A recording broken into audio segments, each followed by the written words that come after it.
క్రీస్తు అంటే అభిషిక్తుడు. మాస్ అంటే అదొక పరిశుద్ధమైనటువంటిది, పూజించటము, ఆరాధించటము. క్రిస్మస్ అంటే అభిషిక్తుడైనటువంటి క్రీస్తుని పూజించటము. ఎందుకు పూజించాలి అంటే ఆయన జన్మదినాన్ని జ్ఞాపకం చేసుకొని. ఇంకోటి చెప్తున్నా వినండి, దేవుడు పుట్టడు, దేవుడు వస్తాడు. దేవునికి మహిమ కలుగును గాక. చావు పుట్టుకలు లేనివాడు, ఆది అంతము లేనివాడే దేవుడు. దేవుడికి పుట్టుక లేదమ్మా. సర్వాన్ని సమస్తాన్ని సృజించిన సృష్టికర్త ఆయన. ఆయనకు మనం పుట్టినరోజు చేసే అంత గొప్పలం కాదు, కానీ జ్ఞాపకం చేసుకుంటాం అంతే. ఆయన వస్తాడు. ఎలా వచ్చాడంటే కన్యక గర్భమున జన్మించి మానవ రూపాన్ని ధరించుకొని వచ్చాడు ఆయన. చెప్పండి, పుట్టాడా వచ్చాడా? ఆయన వస్తాడు. యెహోవా ఉన్నవాడు అనువాడు. ఎవరైనా ఉన్నవాడు అనివాడు. ఈ సృష్టి ఉన్నా సృష్టి లేకపోయినా ఆయన ఎప్పుడూ కూడా ఉంటాడు. కాబట్టి ఆయనకి మనము పుట్టినరోజు చేయొద్దు, కానీ ఆయన మన కొరకు పరలోకాన్ని విడిచిపెట్టుకొని భూలోకానికి సమస్త మానవాళిని రక్షించడానికి వచ్చాడు. కాబట్టి ఆ యొక్క కారణాన్ని బట్టి మనము గుర్తు చేసుకొని సెలబ్రేట్ చేసుకుంటాం. తప్పే లేదు, నేను కూడా చేసుకుంటాం మీతో పాటు. చాలా మంది పుట్టారు ఈ భూమి మీద, చాలా రాజ్యాలు ఉన్నాయి, చాలా మంది పుట్టారు. అలాగే క్రీస్తు కూడా పుట్టాడా? బబులోను సామ్రాజ్యము, ఐగుప్తు సామ్రాజ్యము, రోమా సామ్రాజ్యము, మాదీయ పారసీక సామ్రాజ్యము, ఇలా చాలా రకాల సామ్రాజ్యాలు ఉన్నాయి చరిత్రలో. ఒక 5 రకాలు మెయిన్. ఆ సామ్రాజ్యాన్ని పరిపాలించిన వాళ్ళు కూడా పుట్టారు. ఇప్పుడు ప్రజారాజ్యం నడుస్తుంది, డెమోక్రటిక్ ఫార్మ్ ఆఫ్ గవర్నమెంట్ నడుస్తుంది. ఇప్పుడు కూడా చాలా మంది పరిపాలిస్తూ ఉన్నారు, ప్రెసిడెంట్లు ఉన్నారు, సీఎంలు ఉన్నారు, పిఎంలు ఉన్నారు. అలాగే పుట్టాడా క్రీస్తు కూడా? క్రీస్తు పుట్టుక వెనక ఒక పరమార్థం ఉంది. ఆయన ఎందుకు పుట్టాడు, ఎక్కడ పుట్టాలి, ఎలా పుట్టాలి, దాని అనుకున్న కారణం ఏంటి అనేది బైబిల్లోనే పొందుపరిచాడు దేవుడు. మీకా 5:2 ఉంటది ఆయన ఎక్కడ పుట్టాలో. ఎప్పుడు చెప్పాడంటే మీకా ఆయన భూమి మీద పుట్టడానికి 700 సంవత్సరాల పూర్వమే చెప్పాడు. యేసుక్రీస్తు యొక్క పుట్టుక ప్రవచనాత్మకమైనటువంటి పుట్టుక. దేవునికి మహిమ కలుగును గాక. ఏం పుట్టుక? మొదటి నుంచి ప్రవక్తలు ఎవరిని గురించి ఎదురు చూస్తూ ఉన్నారో, ఎవరిని గురించి ప్రవక్తలు ప్రవచిస్తూ ఉన్నారో, ఆ ప్రవచనాలను నెరవేర్చుట కొరకు వచ్చినటువంటి దేవుడే యేసుక్రీస్తు ప్రభువు. బెత్లెహేము ఊరిలో పుడతాడు అని చెప్పి ప్రవచించేశాడు ఒక ప్రవక్త. అట్లాగే సంఖ్యాకాండంలో కూడా రాయబడింది అనమాట ఆయనను గూర్చి, ఆయన ఆనవాళ్ళను గూర్చి. యెషయా గ్రంథంలో రాయబడింది. యెషయా గారు ఎప్పుడో ప్రవచించేశారు. మేము తెలియజేసిన సమాచారము ఎవడు నమ్మెను, యెహోవా బాహువు కింద ఆయన ఈ భూమి మీదకి వస్తాడు అని చెప్పి యెషయా 53లో చెప్పేశాడు. అట్లాగే 7:6లో ఇలాగ ప్రవక్తలు ప్రవచించినటువంటి ప్రతి ప్రవచనాన్ని కూడా సంపూర్ణం చేయటానికి, ముద్రించటానికి వచ్చినటువంటి దేవుడు. దేవునికి మహిమ కలుగును గాక. అసలు క్రీస్తు భూమి మీదకి ఎందుకు వచ్చాడు, దాని వెనక ఉన్నటువంటి కారణం ఏమిటి, అసలు నిజమైన క్రిస్మస్ ఏంటనేది మీకు ఆఖరిలో చెప్తాను. ఆయన పుట్టుక వెనక ఉన్నటువంటి పరమార్థం ఏమిటి? పేతురు రాసిన మొదటి పత్రిక 1:20 చూడండి. జగత్తి పునాది వేయబడక మునుపు ఆయన నియమింపబడెను అని ఉంటది అక్కడ. అంటే ఈ సృష్టినే సృజింపక మునుపు, ఈ మానవాళి యొక్క ఆనవాలే ఇక్కడ లేనేలేదు. సృష్టి లేనప్పుడు మానవుడు ఎక్కడున్నాడు? అంతేనా? ఈ సృష్టి లేనప్పుడట ఆయన నియమింపబడి ఉన్నాడంట. ఎందుకొరకు నియమింపబడ్డాడు? రక్షకుడుగా నియమింపబడ్డాడు. మానవుడు పుట్టక ముందే మానవుడి కొరకు ఒక రక్షణ ప్రణాళిక ఏర్పాటు చేయబడ్డది. అది ఎప్పుడు చేయబడ్డది అంటే సృష్టి లేనప్పుడు, జగత్తి పునాదే వెయ్యబడక మునుపు యేసుక్రీస్తు ప్రభువునే రక్షకుడుగా నియమించాడు తండ్రి అయినటువంటి దేవుడు. దేవునికి మహిమ కలుగును గాక. ఎందుకు రక్షణ కావాలి మనిషికి? అసలు మనిషి పుట్టుకే ఇంకా జరగలేదే, మనిషి ఆవిర్భావం ఇంకా భూమి మీదకి రాలేదే. మనిషి పుట్టక ముందే మనిషి ఒక రక్షణ ప్రణాళిక ఎందుకు చేశాడు దేవుడు? బైబిల్లో ఒక మాట ఉంటది, దేవుడట తనను ప్రేమించి వారి కొరకట సిద్ధపరిచినవి ఇచ్చేవట కంటికి కనపడవు, చెవులకి వినపడవు, హృదయానికి గోచరమే కావు. అది మానవుడి యొక్క పరిస్థితి. మానవుడు తెలుసుకోవాలంటే ఒక గొప్ప ఆత్మీయతలోనికి, ఆత్మపూర్ణతలోనికి రావాలి, ఆత్మచేత నింపబడాలి. అప్పుడే దేవుని యొక్క ఆత్మను గూర్చిన విషయాలను, పరలోక సంబంధమైనటువంటి విషయాలు తెలుసుకోవటానికి ఆస్కారం ఉంటుంది. ప్రకృతి సంబంధి అయిన మానవుడికి ఏమీ అర్థం కాదు. శరీరానుసారంగా జీవించే మానవుడికి ఏమీ అర్థం కాదు దేవుని ప్రణాళిక ఏంటి, దేవుని చిత్తం ఏంటనేది. జగతి పునాది వేయబడక మునుపు ఆయన ఎందుకు నియమింపబడ్డాడు? మానవు యొక్క రక్షణార్థమై, సమస్త మానవాళికి ఒక రక్షకుడు కావాలి అని చెప్పి రక్షణ ప్రణాళికను సిద్ధపరిచాడు దేవుడు. ఇంతకీ ఈయన నియమింపబడ్డ టయానికి ఎవరైనా? జగతి పునాది వేయబడక మునుపు నియమింపబడ్డాడు. అసలు ఆయన నియమింపబడే టయానికి ఏమై ఉన్నాడు? అసలు ఆయన ఎవరు? ఆయన ఎక్కడున్నాడు అసలు? యోహాను 1:1 ఉంటది, ఆది యందు వాక్యం ఉండెను, వాక్యము దేవుని వద్ద ఉండెను, వాక్యము దేవుడై ఉండెను. తండ్రి అయిన దేవుడు కుమారుడైనటువంటి యేసుక్రీస్తు ప్రభువారిని నియమించే టయానికి, అంటే మన యొక్క రక్షకుడుగా నియమించే టయానికి ఆయన ఏమై ఉన్నాడు అంటే వాక్కై ఉన్నాడు, దేవుడై ఉన్నాడు. తండ్రి అయిన దేవుని వద్ద కుమారుడు దేవునిగా ఉన్నప్పుడే దేవుడే రక్షకుడుగా నియమించబడ్డాడు. దేవునికి మహిమ కలుగునుగాక. అదే అక్కడ రాయబడ్డ లేఖనము. అసలు మానవుడికి రక్షణ ఎందుకు కావాలి? ఏమైంది మానవుడికి? ఏం రోగం వచ్చింది? మానవుడికి ఏం జబ్బు చేసింది? అసలు రక్షణ ఎందుకు కావాలి? ఏం పట్టింది మానవుడికి అసలు? చూద్దామా? ఆదికాండం ఓపెన్ చేయండి, 3వ అధ్యాయం 24 చూడు. 3:24. ఏం ప్రమాదం జరిగిందో ఆదిలో మానవుడికి. అప్పుడు ఆయన ఆదామును వెళ్ళగొట్టి ఏదేను తోటకు తూర్పు దిక్కున కెరూబులను జీవవృక్షమునకు పోవు మార్గమును అటు ఇటు తిరుగులాడు ఖడ్గ జ్వాలను పెట్టాడు దేవుడు. ఎక్కడి నుంచి వెళ్ళగొట్టాడట మానవుణ్ణి? ఆదాము ఎవరంటే మానవుడు, మన పితరుడైనటువంటి, అంటే మన ముత్తాత అనుకుందాం కొద్దిసేపు, అంతేనా? మన ముత్తాతను వెళ్ళగొట్టాడు దేవుడు. ఎక్కడి నుంచి అంటే ఆయన సన్నిధి నుంచి వెళ్ళగొట్టాడు, ఆయన సహవాసం నుంచి వెళ్ళగొట్టాడు. అనుదినము కూడా వచ్చి దేవుడు మానవుడితో ముఖాముఖిగా మాట్లాడేవాడు. ఆదామా అంటే ఆదాము ఎదురుగా నించుండేవాడు, దేవుని ఎదురుగా ముఖ దర్శనం చేసేవాడు దేవుణ్ణి. ఇక్కడ ఏదో ప్రమాదం కనపడుతుంది, వెళ్ళగొట్టాడంట. ఏతేను తోట నుంచి వెళ్ళగొట్టాడంట. వెళ్ళగొట్టి తిరిగి మళ్ళీ రాకుండా ఏం సెక్యూరిటీ పెట్టాడు అక్కడ? కెరూబులు అంటే దేవదూతలు, అదొక వర్గం. కెరూబులని వర్గాలు ఉంటాయి దేవదూతల్లో. అందులో ఒక వర్గాన్ని సెక్యూరిటీగా పెట్టాడు, మళ్ళీ తిరిగి రాకుండా. తిరిగి వస్తే ప్రమాదం ఉంది. ఒకవేళ ఈ కెరూబును కూడా మానవుడు నమ్మిస్తే, ఇప్పుడు లూసిఫర్ ఒక కెరూబే కదా, దేవుడికి అనుకూలంగా ఉన్నాడా? కెరూబు కూడా మారిపోయాడు కాబట్టి మళ్ళీ ఇంకొక సెక్యూరిటీ పెట్టాడు. ఒకవేళ ఈ మానవుడు మరలా తిరిగి వచ్చి కెరూబును కూడా కన్విన్స్ చేసి లోనకు వస్తాడేమో, ఏతేను తోటలోనికి ప్రవేశిస్తాడేమో అని చెప్పి ఏం చేశాడు?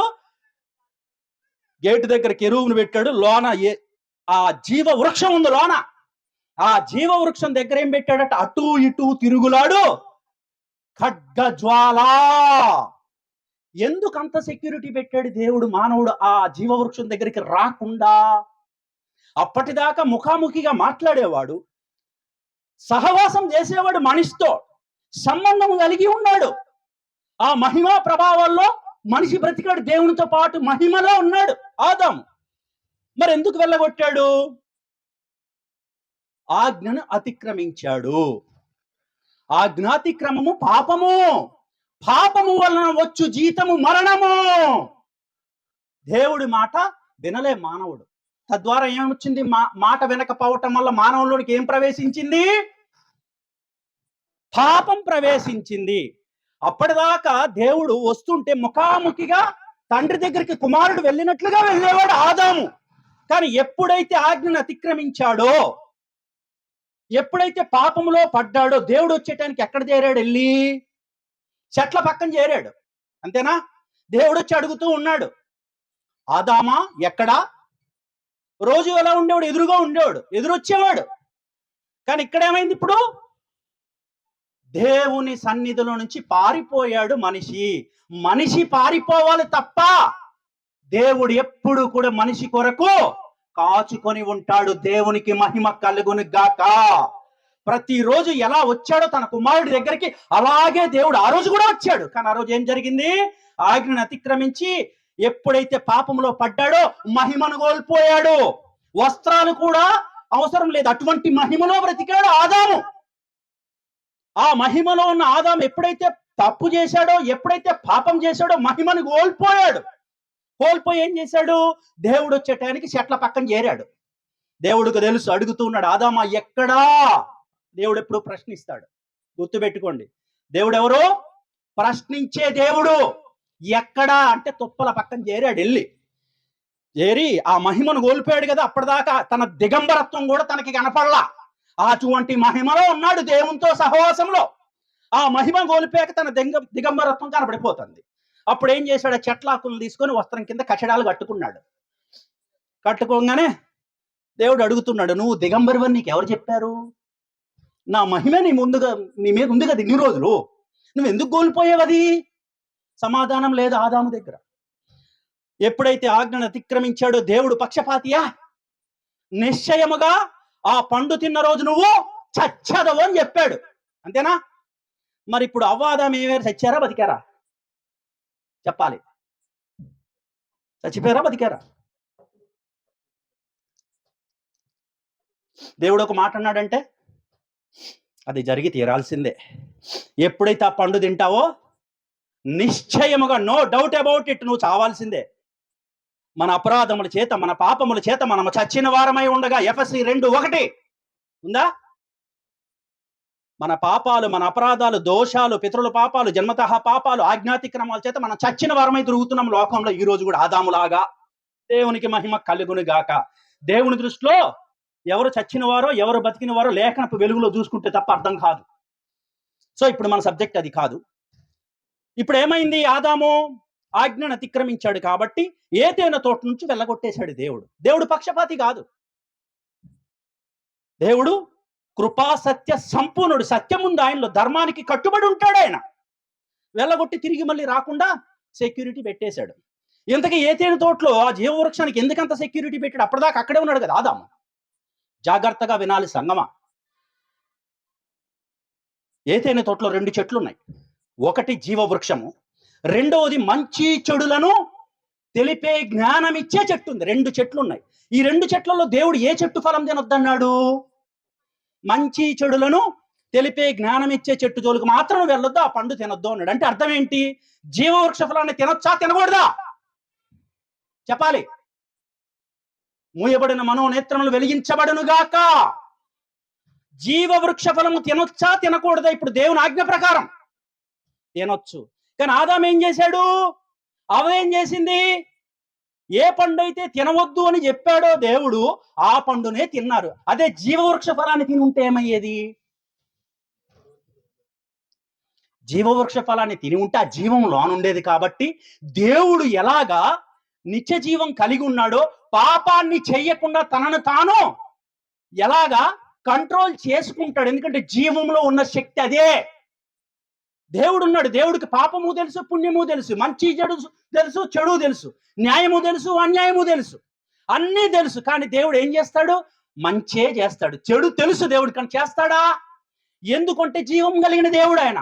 ఇప్పుడు ఆ ఏతేను తోటలో ఉన్న జీవవృక్ష ఫలాన్ని కానీ అపవాదం తినుంటే ఏమైంది తెలుసా? వాళ్ళు పాపం చేసినట్టు కాదు అది.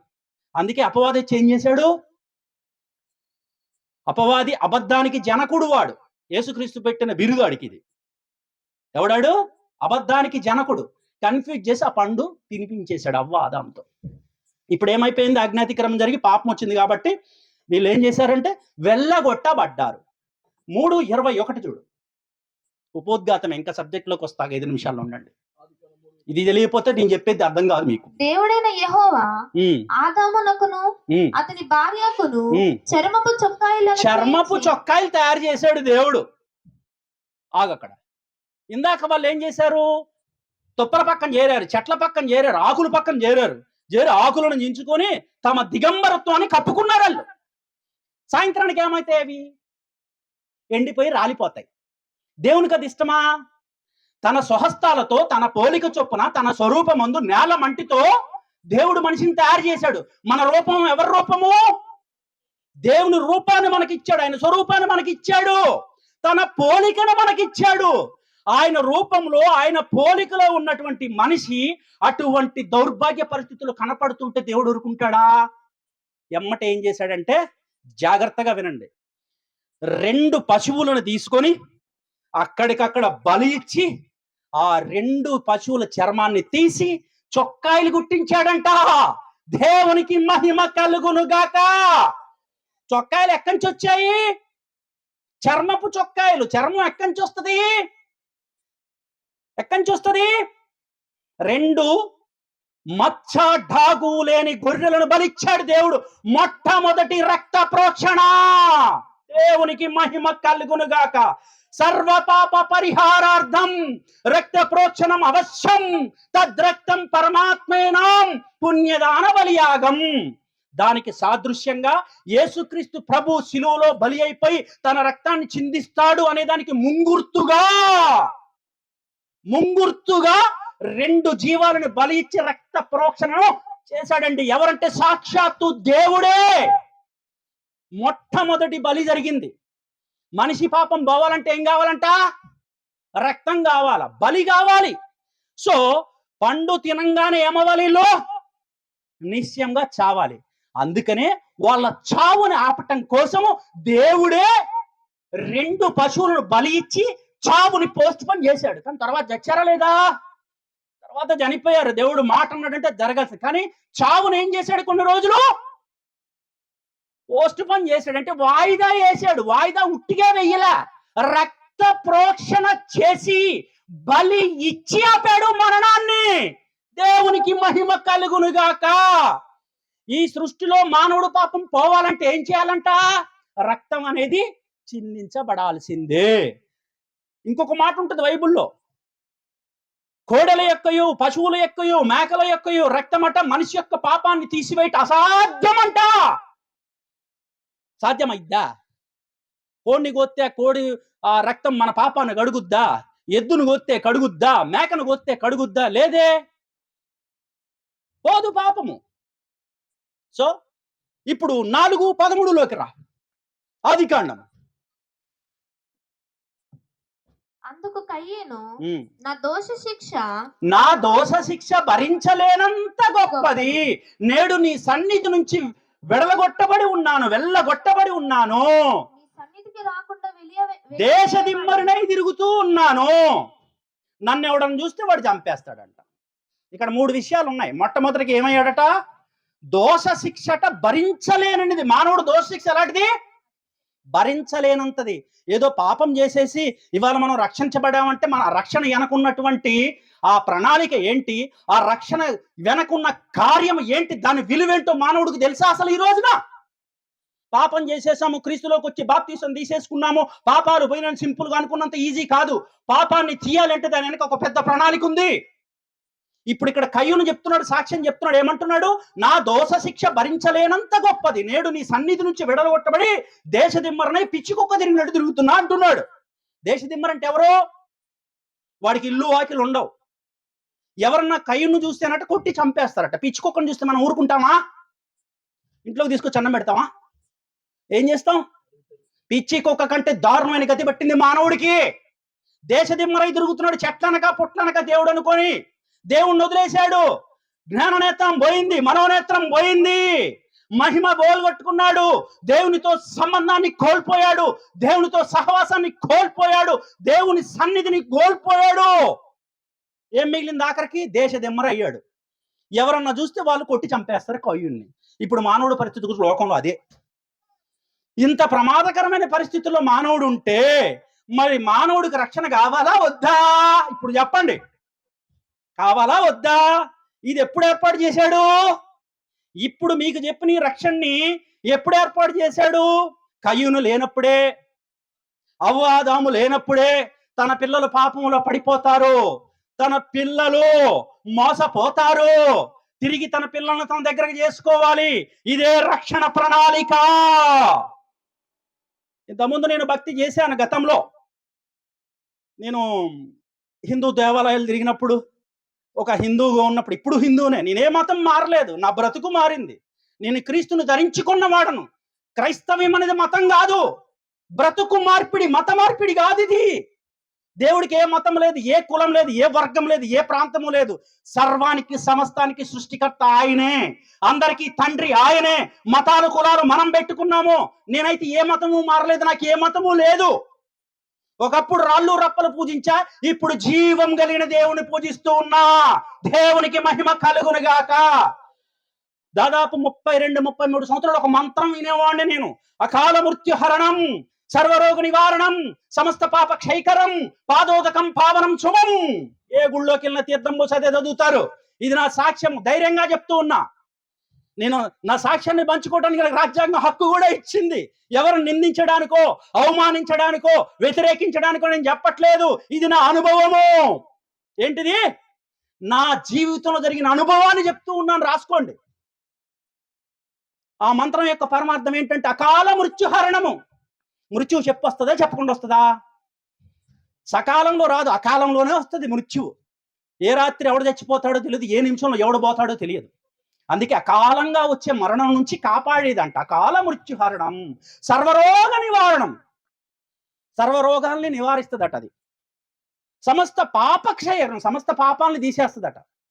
పాదోదకం పావనం శుభం అని చెప్పి నాకు నీళ్లు పోసేవాళ్ళు, తీర్థం దాగేవాడిని. కానీ నా పాపాలు బోల.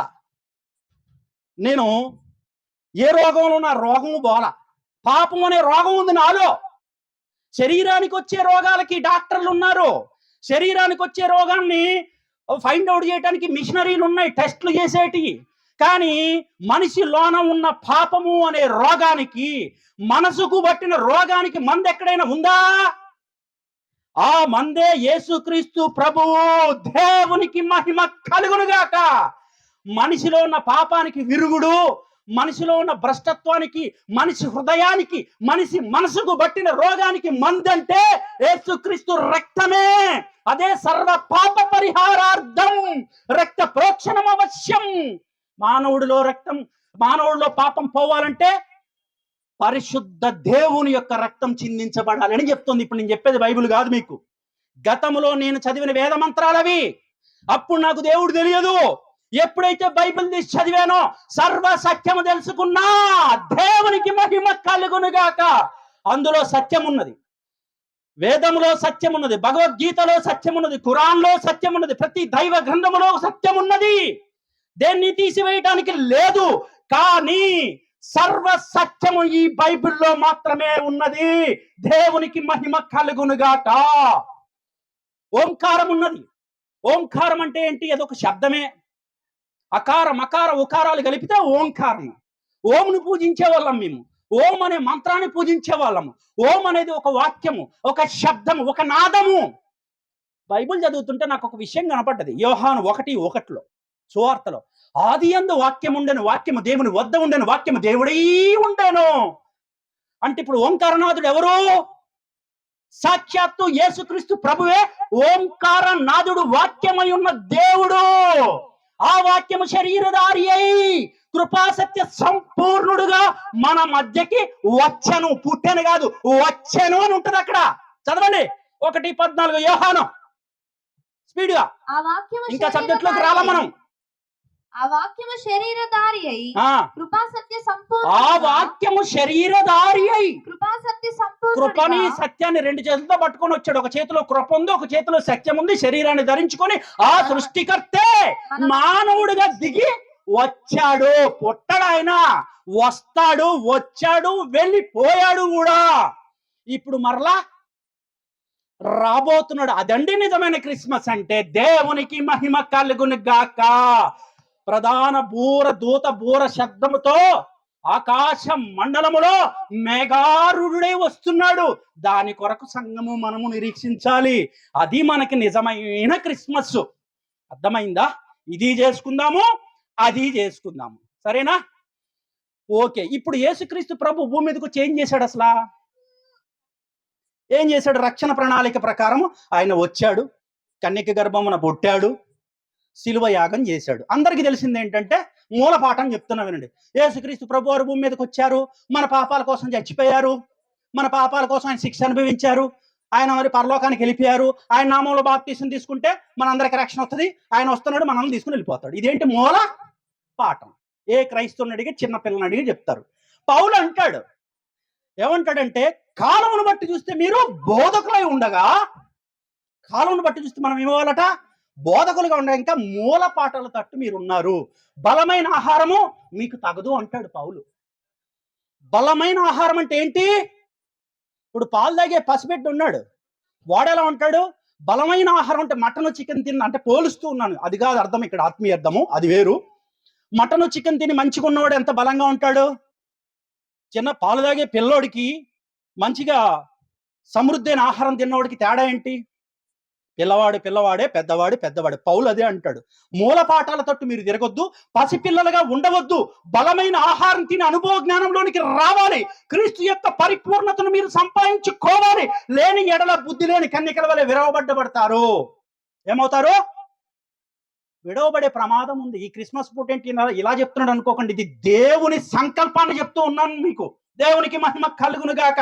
మూల పాఠాలు మనకొద్దు, మనకి ఏ పాఠాలు కావాలి?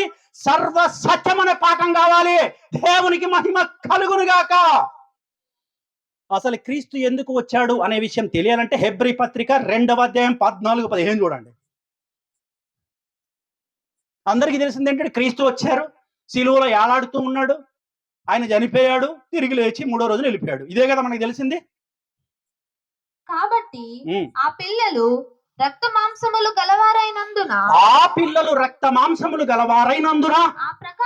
ఆ ప్రకారమే మరణము యొక్క బలము గలవానిని అనగా అపవాదిని మరణము ద్వారా నశింపజేయుటకు. ఆగమ్మా, మరణ బలము గల అపవాదిని దేని ద్వారా? మరణము ద్వారా. దేవుడు అపవాదిని నశింపజేయడానికి, మరణం యొక్క కోరను పీకేయటానికి ఎన్నుకున్న పద్ధతి ఏంటంట? మరణము. మరణాన్నే ఆయుధంగా చేసుకుని వచ్చాడు భూమి మీదకి ఆయన. అంటే మీ భాషలో చెప్పాలంటే ముళ్ళుతో తీయాలి, వజ్రాన్ని వజ్రంతో కోయాలి. కాబట్టి ఇప్పుడు చదవండి, కంటిన్యూ చేయనా. జీవిత కాలమంతయు మరణ భయము చేత దాస్యమునకు లోబడిన వారిని విడిపించుటకు. మొదటి కారణం, నెంబర్ 1 రీజన్ ఏంటి ఆయన రావటానికి? జీవిత కాలమంతయు మానవుడు మరణ భయంతో బతుకుతూ ఉన్నాడు. చావంటే ఆనందం ఎవరికన్నా? చావంటే ఎవరికైనా భయమే. ఏ మనిషికైనా చావు అనగానే ఏమైద్ది? భయం. అంటే మనం ఏమైనా మరణానికి దాసులం అయిపోయాము. జీవిత కాలమంతయు మరణ భయము చేత దాస్యమునకు లోబడిపోయాము, దాసులం అయిపోతూ ఉన్నాం మనము. సో మనందరినీ విడిపించాలట, మొదటి కారణం. రెండోది, కంటిన్యూ. దాస్యమునకు లోబడిన వారిని విడిపించుటకు, మానవుణ్ణి మరణము నుంచి విడిపించడానికి వచ్చాడు. ఆయన కూడా రక్త మాంసములో పాలివాడాయన. ఇక్కడ ఆగు. ఇక్కడ ఏంటంటే దేవుడు ఎవరు? పుట్టుక లేదు, చావు లేదు, ఆది లేదు, అంతము లేదు. ఆయనకి చావు ఉందా? ఆయన పరలోకములో, ఆయన దైవత్వములో ఉండగా, ఆయన మహిమలో ఉండగా, ఆయన ప్రభావములో ఉండగా ఆయనకు మరణం వస్తుందా? రాదు.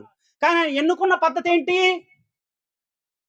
మనల్నందరినీ, మరణానికి దాసులుగా ఉన్న మనల్నందరినీ విడిపించాలి. అపవాది ఎవరైతున్నారో అపవాదిని ఏం చేయాలి? నశింపజేయాలి. ఈ రెండు చేయాలంటే ఆయన ఎలా రావాలంట? ఆ పిల్లలు రక్త మాంసములు గలవారైనందున. అంటే ఆయన పిల్లలమైన మనం ఎలా ఉన్నాము? రక్త మాంస మానవాకారంలో ఉన్నాం కాబట్టి, మనం అపవాదిని జయించలేకపోతున్నాము కాబట్టి, మనం మరణాన్ని జయించలేకపోతున్నాము కాబట్టి, అపవాదిని జయించడానికి, మరణాన్ని జయించటానికి ఆయన కూడా మానవ రూపంలో రావాలి అనేది ఏంటంటే ఆయన చిత్తము. ఎందుకు? ఆయన చిటికెత్తవదా? సర్వాన్ని సమస్తాన్ని సాధ్యము చేయగల దేవుడు మానవ రూపాన్ని ధరించుకుని కన్య గర్భాన్ని పుట్టిదంతే నువ్వు చేయాలి. సిలువు మీద దెబ్బలు తిని, గాయాలు పొంది, పంచగాయాలు పొంది, చనిపోయి తిరిగి లేసి అంతెందుకు? ఒక చిటికెత్తి అయిపోద్దిగా, అంతే కదా. మరి ఎందుకు వచ్చాడు? ఇన్ని కష్టాలు పడాయన భూమి మీదకి. ఎందుకు వచ్చాడంటే ఆయన దైవత్వంలో ఉండగా మరణం ఆయన దగ్గరికి సమీపించరాని తేజస్సులో అమరత్వం కలిగి తాను మాత్రమే నివసిస్తున్న దేవుడు ఆయన. గట్టికి స్తోత్రం చెప్పండి. నిద్ర మొత్తం ఎగిరిపోవాలి, డల్గా ఉండకూడదు. బలమైనటువంటి సువార్త ఇప్పుడు ప్రకటించబడుతుంది మీకు. బలమైన సువార్త ఇది, మూలపాఠాలు కాదు. దైవత్వంలో ఉండగా ఆయనకి మరణం వస్తుందా? రాదు. ఆయన మహిమలో ఉండగా ఆయనకి మరణం వస్తుందా? రాదు. అందుకే తనను తాను రిక్తునుగా చేసుకున్నాడని ఉంటది లేఖనములో. తనను తాను రిక్తునుగా అంటే రిక్తుడు అంటే ఎంటీనెస్ అంటే ఖాళీ చేసుకున్నాడు. దైవత్వాన్ని తీసేశాడు, తన మహిమను తీసేసుకున్నాడు, తన శక్తిని పక్కన పెట్టేశాడు, తన ప్రభావం పక్కన పెట్టేశాడు. ఉత్తి మానవుడుగా ఆ పిల్లలు రక్త మాంసములు గలవారైనందున ఆ ప్రకారమే ఆయన కూడా రక్త మాంసములో పాలివాడాయాడు. అంటే మనతో పార్ట్నర్ అయ్యాడు. దేంట్లో పార్ట్నర్ ఆయన ఇప్పుడు మనకి? వ్యాపారంలోనా, ఉద్యోగంలోనా, దేంట్లో? పొలంలోనా, ఇంట్లోనా? దేంట్లో పార్ట్నర్షిప్కి వచ్చాడు ఆయన మనతో?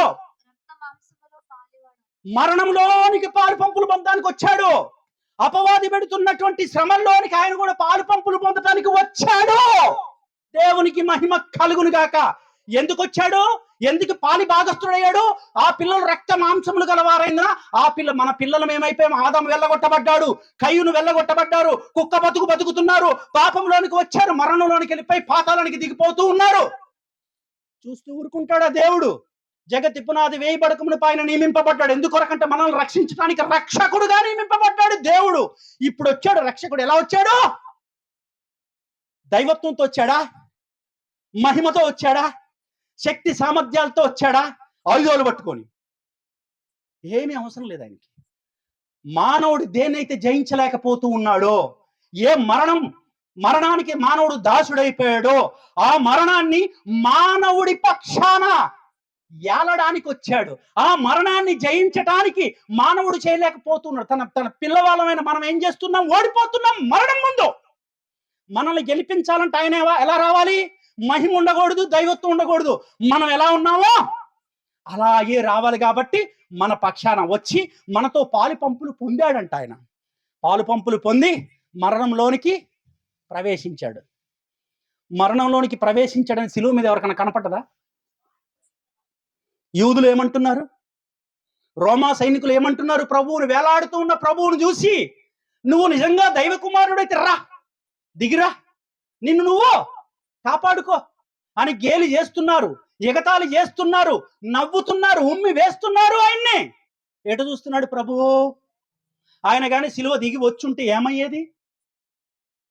నిన్ను నువ్వు రక్షించుకో, సిలువ దిగి వచ్చి చాలు, మేము నమ్ముతాం అన్నారు, నువ్వు దైవ కుమారుడు అని. అంతేనా? అబ్బాయి వీళ్ళు నన్ను రెచ్చగొడుతున్నారని చెప్పి ఆయన కూడా నిజంగా దిగొచ్చి ఆయన కాపాడుకుంటే ఏమయ్యేది? మానవుడికి రక్షణ ఉండేది కాదు. మానవుడు మరణంలోనే అలాగే ఉండేవాడు. తిరిగి మళ్ళీ దేవుని దగ్గరికి వెళ్ళేటటువంటి శక్తి లేకుండా పోయేది. ఆ రక్షణ కోల్పోయే వాళ్ళం మనం. ప్రభు ఏం చేస్తున్నాడంటే సిలువలో ఈ మనుషులు మాట్లాడే మాటలకి వెళ్ళి చూడట్లేదు. ఆయన సిలువలో ఏం చేస్తున్నాడో తెలుసా? గొప్ప యుద్ధం చేస్తూ ఉన్నాడు. దేవునికి మహిమ కలుగును గాక. ఆ యుద్ధం చేయటానికే వచ్చాడు ఆయన. మానవ శరీరాన్ని ధరించుకొని, మనుష్యుని పోలికగా పుట్టి, దాసుని స్వరూపమును ధరించుకొని, తనను తాను రిక్తునిగా చేసుకుని, అనగా మరణించవలసినంత తగ్గించేసుకున్నాడు ఆయన. మరణం పొందునంతగా తగ్గించుకున్నాడండి దేవుడు. దేవునికి మహిమ కలుగునుగాక. ఇప్పుడు సిలువలో ఏం చేస్తున్నాడు ఆయన? అందరూ అనుకున్నారు సిలువ ఆయన మరణించాడు అనుకున్నారు. సాతాను కూడా అదే అనుకున్నాడు కదా. గెలిచాడా? ఓడిపోయాడా? పోరాటంలో ఓడిపోయాడా? మరణించాడు కదా. మరి యేసు ప్రభు ఓడిపోయాడా, గెలిచాడా? కొలసీ పత్రిక 2వ అధ్యాయం 14-15 చూడు. కొలసీ 2:14-15 సిలువలో ఏం జరిగిందో. మన అపరాధముల వలనను శరీరమందు సున్నతి పొందక యుండుట వలనను మీరు మృతులై ఉండగా, మనము మృతులై ఉండగా దేవుడు రూపకమైన ఆజ్ఞల వలన మన మీద రుణముగాను మనకు విరోధముగాను నుండిన పత్రమును మేకులతో సిలువకు కొట్టి దాని మీది చేవ్రాతను తుడిచివేసి మనకు అడ్డము లేకుండా దానిని ఎత్తివేసి మన అపరాధములన్నిటినీ క్షమించి ఆయనతో కూడా నోట్ డౌన్, ఆయనతో కూడా మిమ్మును జీవింపచేసెను. దేవునికి మహిమ కలుగునుగాక. ఆయనతో కూడా అంటే ఆయన ఏ జీవం కలిగి ఉన్నాడు? నిత్య జీవం. ఆయనకి మరణము లేదు, చావు లేదు. ఇప్పుడు మనం ఆయనతో పాటు ఏమయ్యామంట? సిలువలో ఆయన చేసిన యాగ ఫలమే ఇది. ఆయన సిలువలో చేసింది, ఆయన ఏదో మరణించాడు, ఏదో వేలాడి పడుతూ దీనుడుగా ఉన్నాడు, బలహీనుడుగా ఉన్నాడు అనుకుంటుంది లోకము. ఆయన సిలువలో చేసింది ఏమిటి అంటే 2 చేశాడు ఆయన. ఒకటి, మనందరికీ విరోధంగా ధర్మశాస్త్రం ఉంది మన మీద. ధర్మశాస్త్రం నేరాలను ఆరోపిస్తుంది, శిక్షిస్తుంది మనల్ని. మనకు వ్యతిరేకంగా ఉన్న ధర్మశాస్త్రాన్ని సమాప్తి చేసేసాడు అక్కడితో. చేసి మనకు విరోధంగా ఉన్నటువంటి ఆ పత్రాలను, అంటే మన మీద ఉన్నటువంటి కేసులు, ఎఫ్ఐఆర్లు ఉన్నాయి కదా, ఆ పత్రాలను సిలువ కేసి మేకులతో కొట్టేశాడు. ఇప్పుడు మన మీద ఏమైనా ఉన్నాయా? నేరాలు ఉన్నాయా మన మీద? క్రీస్తులో ఉన్నవాడు నూతన సృష్టి, ఇదిగో పాతవి గతించెను కొత్తవాయను. నీ పాప శాప దోషాలు మొత్తాన్ని కూడా సిలువ కేసి మేకులతో కొట్టేశాడండి ఆయన. దేవునికి మహిమ కలుగునుగాక. ఇది సిలువ శక్తి అంటే, this is the power of cross. సిలువ అంటే ఏంటి? మన పాపాలను తొలగించేది. సిలువ అంటే ఏంటి? గొప్ప విజయము. సిలువ అంటే గొప్ప పోరాటము. సిలువ అంటే గొప్ప యుద్ధము. యుద్ధములో యుద్ధము యెహోవాదే. క్రీస్తు ఏం చేశాడంటే ఈ యొక్క మనకి విరోధముగా ఉన్నటువంటి ధర్మశాస్త్రాన్ని కొట్టి అవతల పెట్టాడు. నెంబర్ 1. నెంబర్ 2, 15 చదువు. ఆయన ప్రధానులను అధికారులను నిరాయుధులుగా చేసి సిలువ చేత జయోత్సవముతో వారిని పట్టి తెచ్చి బాహాటముగా వేడుకకు కనబరిచెను. ఇదేండి క్రిస్మస్ అంటే. దేవునికి మహిమ కలుగును గాక. ఏం చేశాడంటే, ప్రధానులు అధికారులు అంటే ఎవరంటే అపవాది, వాడి యొక్క దూతల గుంపులు. పౌలు చెప్తాడు, మీరు పోరాడునది శరీరులతో కాదు, లోకనాదులతోనూ దురాత్మల సమూహములతోనూ. ఆకాశ మండలములో ఎన్నున్నాయో తెలుసా మీకు? 3 కోట్లంటే అయ్యే. నక్షత్రం 3వ భాగాన్ని వేసుకుని దిగాడు లూసిఫర్. ఇప్పుడు ప్రభు శిలువలో వాళ్ళని ఏం చేశాడు? ప్రధానులను, వాడికో బ్యాచ్ ఉంది, వాడికో అడ్మినిస్ట్రేషన్, వాడితో ప్రభుత్వం ఉంది భూమి మీద, వాడు కూడా ఫామ్ చేశాడు ఇక్కడ ప్రభుత్వాన్ని. ప్రభు శిలువలో ఏం చేశాడంటే వాడి యొక్క అనుచరులను, ప్రధానులను, అధికారులను ఏం చేశాడు? సిలువ చేత బాహాటముగా పట్టి తెచ్చి వేడుక కనపరిచాడు, ఓడించేశాడండి. దేవునికి మహిమ కలుగును గాక. మనకు విరోధంగా ఉన్న పాపాలు తీసేశాడు, మనకు విరోధంగా ఉన్న ధర్మశాస్త్రాన్ని తీసేశాడు. ఇటు వచ్చి మనకి ఎవరైతే మరణ బలము గలవానిని, ఇందాక చదివాం కదా, ఎవరాడు? మరణ బలం ఉంది. ఎవరి దగ్గర ఉంది? అది అపవాది దగ్గర ఉంది. ఇప్పుడు అపవాదిని ఏం చేశాడు? వాడి చేతిలో మరణం అనే బలం ఉంది కదా, ఆ మరణం అనే బలాన్ని గుంజేశాడు. ఇక్కడ ఏమంటున్నాడు? అందుకనే నిరాయుధులుగా చేశాడంట. ఇప్పుడు ఏ బలాన్ని అయితే వాడు పట్టుకుని, ఏ మరణం అనే బలాన్ని పట్టుకొని ఈ సమస్త మానవాళిని పాతాళానికి తీసుకుపోతూ ఉన్నాడో, వాడి చేతిలో ఉన్న మరణ బలాన్ని క్రీస్తు వచ్చి ఏం చేశాడు సిలువలో? హోసియా గ్రంథము 13వ అధ్యాయము 14వ వచనం చూడు ఒక్కసారి. అయినను పాతాళ వశములో నుండి నేను వారిని విమోచింతును, మృత్యువు నుండి వారిని రక్షింతును. ఇప్పుడు మరణ బలము గలవాడి చేతిలో ఏదైతే ఆయుధం ఉందో, అపవాది చేతిలో ఆ బలమైన ఆయుధం ఏదైతుందో, ఆ బలాన్ని ఏం చేశాడంట? ఓ మరణమా, నీ ముళ్ళెక్కడా? ఓ మరణమా, నీ విజయం ఎక్కడా అడుగుతున్నాడు. చెప్పి ఇప్పుడు నీ కథ ఏంటి? నా పిల్లల్ని పట్టి పీడిస్తావా? నిన్ను చూసి నేను నా పిల్లలు భయపడాలా అని చెప్పి సిలువలో మరణములోనికి ప్రవేశించి మరణముతో పోరాడి మరణము యొక్క కోరను విరిచేసి మరణము యొక్క అధికారాన్ని కొట్టేసి దాన్ని ఏం చేశాడు? ఇప్పుడు ఓ మరణమా, ముళ్ళేది? ముళ్ళు లేకపోతే ఏమైతే పెన్ను రాస్తుందా? అది అర్థం. ఇప్పుడు మరణానికి శక్తి ఉందా? మరణానికి అధికారం ఉందా? మరణానికి ముళ్ళుందా? దేవునికి మహిమ కలుగునుగాక. ఇది అండి సిలువ అంటే. ఏం చేశాడు ఇప్పుడు? మరణాన్ని అపవాది చేతిలో ఏదైతే బలమైతే బలంగా పట్టుకొని మనల్ని భయపెడుతున్నాడు. మరణానికి ఏమైనా దాసులం అయ్యాము. జీవిత కాలం అంతా మరణ భయము చేత దాసులం అయిపోయిన మనల్ని ఏ మరణ భయం మనల్ని భయపెడుతుందో ఆ మరణాన్ని శిలువలో తొక్కి పెట్టి నార తీశాడండి. దేవునికి మహిమ కలుగునుగాక. ఇదంతా కనపడుతుందా? సంగములతో ఆత్మ చెప్పుచున్న మాట చెవి గలవాడు వినుగాక. ఇది సెలువులో 2వ భాగము. ఇది ఆత్మీయ యుద్ధము. ఆత్మీయ నేత్రాలతో చూస్తే అర్థమవుతుంది సిలువలో ఆ లోక రక్షకుడు వచ్చి ఏం చేశాడో. శరీరానుసారంగా చూస్తే వేలాడుతూ ఉంటాడు, ఏం అర్థం కాదు. ఒక దీనుడుగా వేలాడుతూ ఉంటాడు, ఒక దరిద్రుడుగా వేలాడుతూ ఉంటాడు, ఒక శక్తిహీనుడుగా వేలాడుతూ ఉంటాడు. శరీర నేత్రాలతో చూస్తే అర్థం కాడు ఆయన. మనోనేత్రాలతోటి, ఆత్మీయ నేత్రాలతో చూసినట్లయితే మరణ బలము గల వారిని ఆయన నశింపజేశాడు. మరణం అనే బలాన్ని, మరణం అనే ఆయుధాన్ని ముళ్ళు విరిచి పక్కన పెట్టాడు. ఓ మరణమా, నించుని అడుగుతున్నాడు మరణం ముందు, నిలదీస్తున్నాడు మరణాన్ని. ఏమంటున్నాడు? చదువు.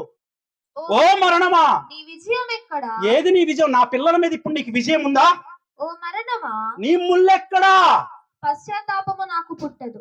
నీ విషయంలో నాకు పశ్చాత్తాపం కూడా లేదు. నిన్ను క్షమించను కూడా క్షమించను నేను. ఎందుకు అంటే నా పిల్లల్ని ఏం చేస్తున్నావు నువ్వు?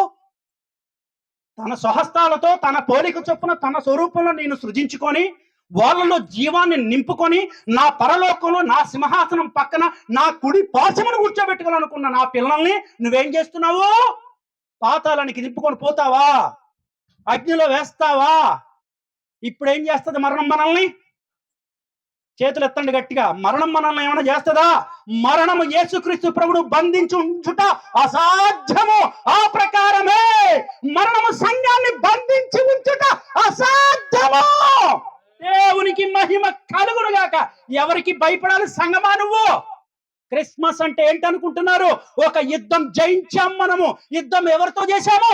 మన పక్షాన మన రక్షకుడు చేసి మనల్ని ఏం చేశాడు? మరణము నుంచి గెలిపించాడు, అపవాది నుంచి గెలిపించాడు. కప్పు మనకి చెలిపాడు, పట్టుకుని వెనకరండి అని చెప్పి. ఏం కప్పది?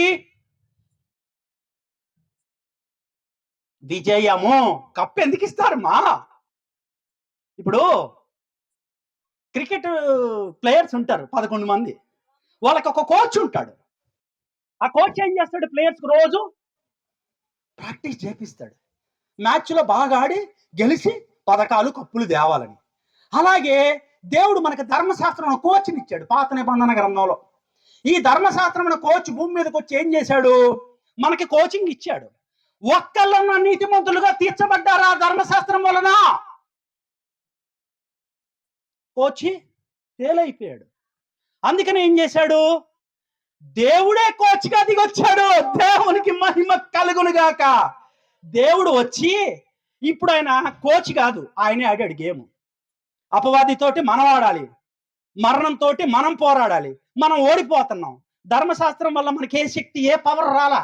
పవర్ కట్ ఆఫ్ అయిపోయింది. ఇప్పుడు ఏం చేశాడు? మీరు తప్పకుండా బ్యాట్ పట్టుకుని ఆయన దిగాడు గ్రౌండ్లోకి. 4 సిక్స్లు కొట్టాడు. 2 సిక్స్లు ఏమో మరణాన్ని కొట్టాడు, 2 సిక్స్లు అపవాదిని కొట్టాడు. దేవునికి మహిమ కలుగును గాక. మ్యాచ్ గెలిచాడు. గెలిచి కప్పు మనకిచ్చి, ఇదిగో ఇదే మీరు పోరాడే కప్పు అని చెప్పి ఇచ్చి వెళ్ళిపోయాడు. ఎప్పటికన్నా మీకు అర్థమైంది? ఇంకా చెప్పాలి ఈ రాత్రిపూట. అట్లా మొఖాలు పెడితే ఇంకా చెప్పబోద్ది అయితే నాకు తెల్లారులు. ఎందుకంటే మీకు అర్థమవుతుందో లేదో నాకు అర్థం అవ్వాలి కదా. ఆయన పుట్టుక వెనుకున్న పరమార్థం తెలుసుకున్నవాడే క్రైస్తవ్యుడు. క్రైస్తవ్యం అంటే క్రీస్తును ధరించుకొని బ్రతకటము. క్రైస్తవ్యము అంటే క్రీస్తు యొక్క పరిపూర్ణతలోనికి రావటము. క్రైస్తవ్యం అంటే ఆయన యొక్క గుణగణాలను, ఆయన యొక్క దైవత్వాన్ని, ఆయన యొక్క శక్తిని, ఆయన యొక్క మహిమను, ఆయన యొక్క కృపను, ఆయన యొక్క వాత్సల్యాన్ని, ఆయన యొక్క ప్రేమను తెలుసుకోకుండా నువ్వు పరలోకం చేరలేవు సంగమా. దేవునికి మహిమ కలుగును గాక. ఇంకా మూల పాఠాలు తట్టు తిరిగితే నీకు వ్యర్థమైపోతావు. బలమైన ఆహారంలోనికి రావాలి. ఎవరన్నా నిన్ను అడగొచ్చు రేపు పొద్దుట, మీ దేవుడు 3 మేకులు బీక్కోలేకపోయాడు అని. వాళ్ళకి చెప్పు, మా దేవుడు 3 మేకులు బీక్కోవటం కాదు, మరణం యొక్క ముళ్ళుని విరిచి గెలిచిన వాడు అని. దేవునికి మహిమ కలుగును గాక.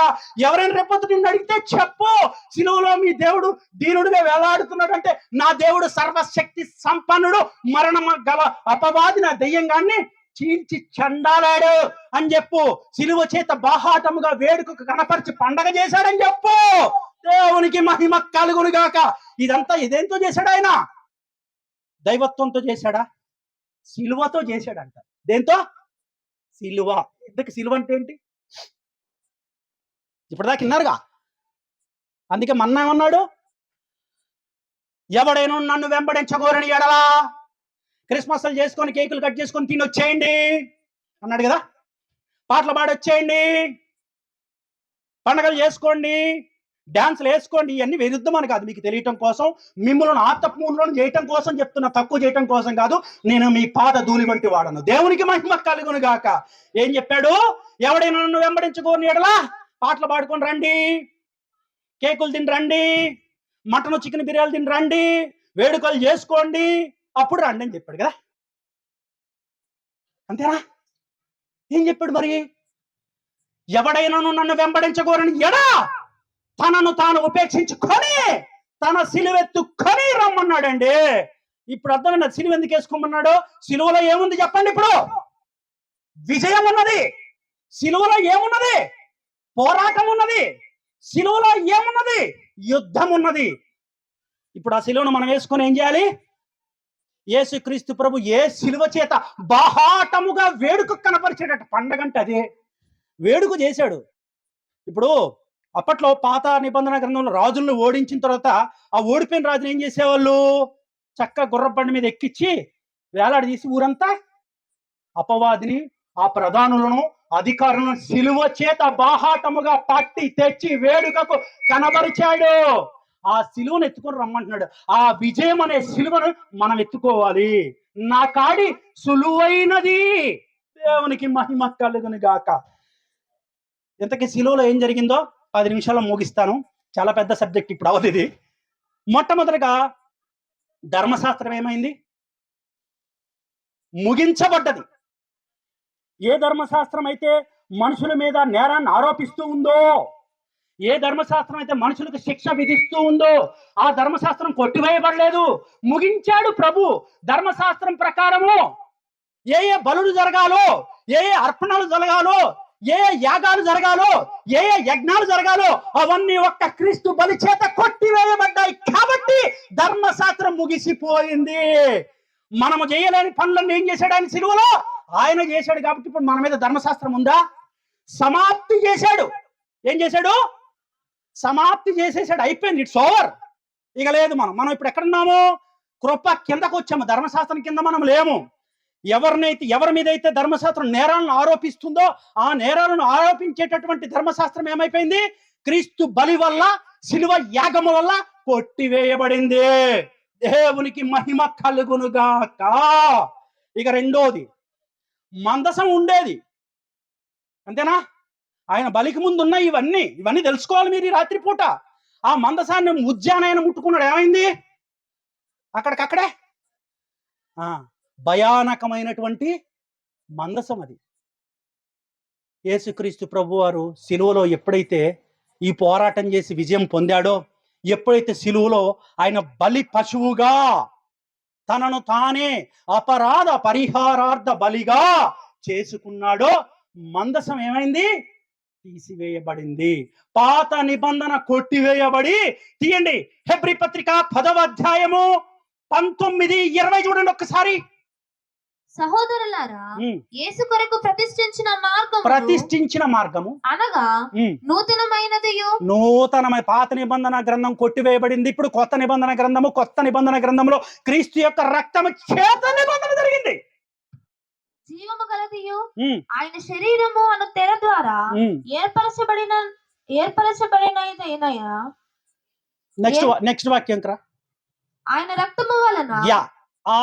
రక్తము వలన పరిశుద్ధ స్థలమునందు ప్రవేశించుటకు ధైర్యము కలిగి ఉన్నది. దేవునికి మహిమ కలుగును గాక. ఏం కలిగిందంట? ధైర్యము. ఈ ధైర్యం ఎక్కడి నుంచి వచ్చిందంటే యేసుక్రీస్తు ప్రభు వారు చిందించినటువంటి పరిశుద్ధమైన రక్తము, అమూల్యమైన రక్తము చేత మనమందరం ఏమయ్యాము? ఇప్పుడు భయములో నుంచి ధైర్యములోనికి వచ్చాము. అంతకుముందు మందసాన్ని ముట్టుకుంటే భయానకము, గడ్డ వణికేవాడు మనిషి, అంతేనా? ఇప్పుడు ఆయన రక్తము చేత ఏం జరిగిందంటే ఆ మందసము కొట్టివేయబడి ఇప్పుడు ఆ ప్లేస్ లోకి ఏమొచ్చింది? కృపాసనం వేశాడండి. దేవునికి మహిమ కలుగునుగాక. రండి కృప దగ్గరికి. ఇప్పుడు భయమైనది ఏది మీకు లేదు. ధైర్యముగా రండి. ఇదిగో నా రక్తాన్నే మీకోసం ఇచ్చేశాను. సర్వ పాప పరిహారార్థం రక్త ప్రోక్షణం అవశ్యం. కాబట్టి దేవుడునైనా నేను నా రక్తాన్నే చిందించాను. కాబట్టి ఇప్పుడు మీ భయం పోగొట్టాను. ఇప్పుడు మీరు ధైర్యంగా కృపాసనం దగ్గరకు రండి. మందసం కొట్టివేయబడి ఆ ప్లేస్ లోకి ఏమొచ్చింది? ఇప్పుడు కృపాసనం, కృప కిందకు వచ్చాము. రెండోది, ధర్మశాస్త్రం అనేది ముగించబడింది, మందసము తీసివేయబడింది. ఇప్పుడు ఇందాక చదువుకున్నాము, అటు ఇటు తిరుగులాడు. ఖడ్గం ఉంది. మరి జీవవృక్షం దగ్గరకు పోవాలంటే ఖడ్గం అడ్డుంది కదా. ఉందా? జకర్యా ప్రవచిస్తాడు, ఖడ్గమా కాపరి మీద పడు. కాపరి ఎవరు? మన మంచి కాపరి ఎవరు? యేసుక్రీస్తు ప్రభువే. తిరిగి మనం ఏతేను తోటలోనికి ప్రవేశించకుండా కెరూబులను కాపలా పెట్టాడు కదా, ఇందాక చదివాం స్టార్టింగ్ లో, మర్చిపోద్ది ఏది కూడా. కెరూబులను కాపలా పెట్టాడు, అటు ఇటు తిరిగాడు, జ్వాలా ఖడ్గాని కాపలా పెట్టాడు. మనం వెళ్తే ఏమైతాం? ఆ ఖడ్గం వాడితే ఏ ముక్కెట్టి వెళ్ళిపోద్దో కూడా తెలియదు. ఖడ్గ జ్వాల, బూడిది కూడా కనపడదు, గాలిలోనే బూడిది కూడా మాయమైపోద్ది అనమాట. అలా అయిపోతాడు మనిషి. ఇప్పుడు మళ్ళీ మరణం, ఆ జీవవృక్షం దగ్గరికి జీవం కావాలి కదా మనకి. అవాదం ఏం కోల్పోయారు? జీవాన్ని కోల్పోయారు. మరలా ప్రభు వచ్చి ఏం చేయాలి? నశించిన దానిని వెతికి రక్షించుట కొరకు మనుష్య కుమారుడు వచ్చి ఉన్నాడు. దేవునికి మహిమ కలుగును గాక. నీలో జీవం నశించిపోయింది. నశించిన వాణిని కాదు, నశించిన దానిని రక్షించడానికి వచ్చాడు. ఆ నశించింది ఏంట్రా అంటే నీలో జీవం పోయింది. ఎప్పుడైతే నీ అపరాధముల చేత, పాపముల చేత నువ్వు చచ్చి ఉన్నావో, నీలో ఆత్మీయ జీవితం పోయింది. ఆత్మలో నువ్వు చచ్చిపోయి ఉన్నావు, శరీరంలో మాత్రం బ్రతికున్నావు. శరీరానుసారమైన జీవితము మృతము. ఇప్పుడు ఏం చేయాలి? దేవుడు వచ్చి మళ్ళీ నిన్ను ఆత్మీయతలో నిన్ను జీవింపజేయాలి. ఆత్మలో మళ్ళీ నువ్వు జీవం తీసుకోవాలి. అప్పుడు ఏం చేయాలంటే మళ్ళీ జీవవృక్షం దగ్గరకు నేను తీసుకొని రావాలి. ఇప్పుడు ఆ జ్వాలా ఖడ్గం దగ్గర నుంచి ఎవరు వెళ్ళినా ఏమైంది? ఖడ్గం కొడితే. అందుకనే ప్రవచించాడు ప్రవక్త, ఏమని? ఖడ్గమా కాపరి మీద పడు. మన మీద పడాల్సిన ఆ జ్వాలా ఖడ్గము యేసుక్రీస్తు ప్రభు ఏతేను తోటలోనికి ప్రవేశిస్తూ ఉన్నాడు మన పక్షాన. మనం వెళ్తే చచ్చిపోతాం కాబట్టి మనల్ని ఎవరూ కూడా మళ్ళీ మనం మరణంలోకి వెళ్ళకూడదని మన పక్షాన ఆయన ఏం చేస్తున్నాడు? మరల ఏతేను తోటలోనికి ప్రవేశిస్తూ ఉన్నాడు. మూయబడినటువంటి ఏతేను తోటలోనికి కాపలా ఉన్నటువంటి జీవవృక్షం అనే దారిలోనికి వెళ్తూ ఉన్నాడు. అప్పుడు పడ్డది ఖడ్గం ఆయన మీద. ఖడ్గమా కాపరి మీద పడు. ఖడ్గం పడ్డది, ద్వారము తెరవబడ్డది. దేవునికి మహిమ కలుగునుగాక. ఏ ద్వారం అది? మూయబడిన ద్వారము. ఇప్పుడు జ్వాలా ఖడ్గం అడ్డుందా? యేసుక్రీస్తు మీద ఎప్పుడైతే ఖడ్గం పడ్డదో అదే శిలువ మరణము. ఆయన మరణం చేత ఖడ్గాన్ని ఏం చేశాడు? కొట్టివేసి తీసివేశాడు. ఇప్పుడు మనం అందరం ఎక్కడికి వెళ్తున్నాం? మళ్ళీ కోల్పోయినటువంటి పాత స్థితికి. కయ్యూను ఏమన్నాడు? నీ సన్నిధి నుంచి నేను వెడలగొట్టబడి దేశదిమ్మరనై పిచ్చికొక్కలాగా తిరుగుతున్నా అన్నాడు. ఇప్పుడు ఈ పిచ్చికొక్క ఎక్కడికి వెళ్ళాలి? మరలా కోల్పోయిన పూర్వపు స్థితికి వెళ్ళాలి. వెళ్ళగొట్టబడ్డ నువ్వు క్రీస్తు బలియాగము ద్వారా, నీ రక్షకుడు చిందించిన రక్తము ద్వారా మరణం ముళ్ళు విరిచాడు కాబట్టి నువ్వు మరలా జీవంలోనికి ప్రవేశించాలి. తిరిగి మరలా తండ్రి దగ్గరకు నువ్వు చేరాలి. నిన్ను తండ్రిని కలపటానికి వచ్చాడు లోక రక్షకుడు. దేవునికి మహిమ కలుగునుగాక. ఆయన శిలువ మరణం ద్వారా ఏమైంది? జ్వాలా ఖడ్గము తీసివేయబడింది. మరలా నువ్వు కోల్పోయిన పూర్వ స్థితిలోకి వచ్చావు. నీ మహిమలోనికి నువ్వు వచ్చావు. దేవుని సన్నిధిలోనికి వచ్చావు. తండ్రి తండ్రి అని మొరబెడుతున్నావు కదా. ఇప్పుడు ఇంతకుముందు వెళ్ళావా? మందసం ముట్టుకుంటే చచ్చిపోతారు. జీవవృక్షం దగ్గరికి వెళ్తే ఖడ్గం ఎటు వస్తుందో తెలియదు. ఇప్పుడు ఇవన్నీ తొలగించబడ్డాయా? ఉన్నాయా? అక్కడ మొత్తం తొలగించబడ్డాయి. ధర్మశాస్త్రం లేదు, మందసం లేదు, జ్వాలా ఖడ్గము పోయింది. ఇంకా పాత నిబంధన గ్రంథం అంతా మనకేంటి? ఛాయ. నిజ స్వరూపము క్రీస్తులో ఉన్నది. దేవునికి మహిమ కలుగునుగాక. ఈ క్రిస్మస్, ఈ యొక్క సెమీ క్రిస్మస్ రోజు ఇవన్నీ తెలుసుకున్న వారు ధన్యులు. ఆయన పరిపూర్ణత కావాలి, సంఘానికి ఇవ్వాలా. సంఘం ఎవరు అంటే శిరస్సు ఆయన అయినప్పుడు సంఘం ఎవరు? ఆయన శరీరంలో భాగాలము. మరి శరీరంలో భాగాలమైన మనము ఎక్కడి నుంచి రావాలి? ఆజ్ఞలు అంటే తలకాయల నుంచి రావాలి. ఆయన పరిపూర్ణత నీలోకి రావాలా వద్దా? అసలు నీ దేవుని గొప్పతనం ఏంటో నీకు తెలియాలా వద్దా? ఆయన పుట్టాడు, ఓకే. ఆయన పుట్టి ఏం చేశాడు అసలు తెలుసా నీకు? శిలువలో ఏం జరిగిందో నీకు తెలుసా? ఆయన మరణం ద్వారా ఎన్ని కార్యాలు జరిగాయో నీకు తెలుసా? అసలు ఈ సమస్త మానవాళికి లోక కళ్యాణం ఎలా జరిగిందో నీకు తెలుసా? తెలుసుకోవాలి. ఇంకొక గొప్ప కార్యం కూడా జరిగింది. పాత నిబంధన గ్రంథంలో యాచకులు ఏం చేసేవాళ్ళు?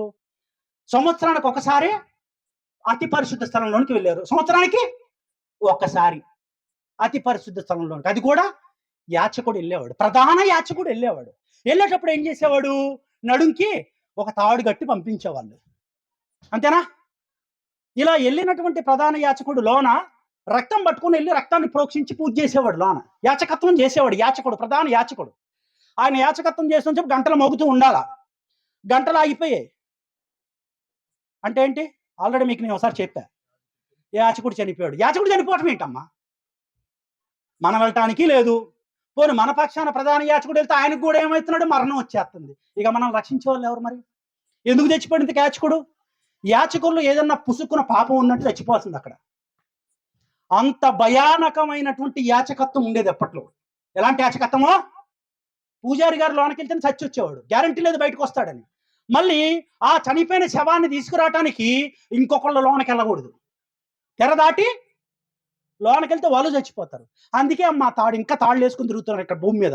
ఆ తాళ్ళు వేసుకుని తిరిగి గుంపుకు చెప్పండి, మీరు క్రీస్తుని మరలా సిలువ వేస్తున్నారని చెప్పండి. వాళ్ళకి దేవునికి మహిమ కలుగునుగాక. పిచ్చి మంద, ఇంకా తాళ్ళు కట్టుకుని తిరగాల్సిన అవసరం లేదు. కొట్టివేయబడ్డది మొత్తము. దేవునికి మహిమ కలుగునుగాక. పెద్ద పెద్దోళ్ళు, మళ్ళీ డినామినేషన్స్ ఉన్నాయి వాళ్ళకి, వాక్యం తెలియదు. నేను విమర్శించట్లేదు, సత్యమే బోధిస్తూ ఉన్నాను. ఇంకా తాళ్ళు వేసుకుని తిరుగుతున్నారు వీళ్ళు.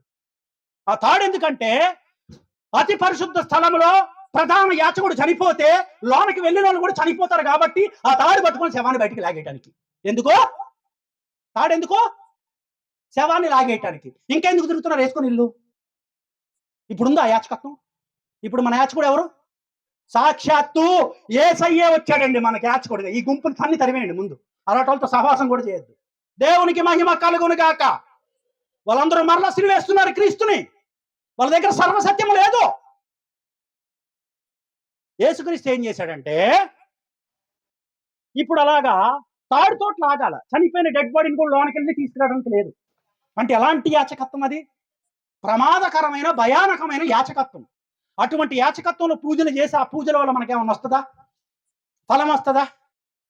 ఇప్పుడు చదువమ్మా, హెబ్రీ 10:19 చదువు, అర్థమవుతుంది మీకు. ఆ తెర ఉండేది కదా, దేవాలయపు తెర. ఆ తెర ఏందో ఉంటది ఇక్కడ. 10:19. ఆయన రక్తము వలన, వెనక్కిరా కిందకి. సహోదరులారా, యేసు మన కొరకు ప్రతిష్ఠించిన మార్గము. ఏ దైవజనుడైతే ఆ యొక్క దేవాలయపు తెరలోనికి వెళ్ళి చచ్చొస్తున్నాడు, అది కాకుండా ఇప్పుడు క్రీస్తు వచ్చి నూతనమైన మార్గాన్ని ఏర్పాటు చేశాడు. ఆ మార్గం తీసేశాడు. ఎప్పుడైతే యేసుక్రీస్తు ప్రభు శిలువలో మరణించాడో ఆ దేవాలయపు తెర పై నుంచి కిందకి 2 భాగాలుగా చీలిపోయింది. దేవునికి మహిమ కలుగునుగాక. కింద నుంచి పైకి జరిగితే మనిషి జీల్చినట్లు, పై నుంచి కిందకి జరిగితే అది దేవుడు జీల్చినట్లు. దేవునికి మహిమ కలుగునుగాక. ఇప్పుడు తండ్రి అయిన దేవునికి నీకు మధ్య అడ్డంగా ఉన్న ఆ తెర ఉందా లేదా? కొట్టివేయబడింది. ఇప్పుడు చదువునానది.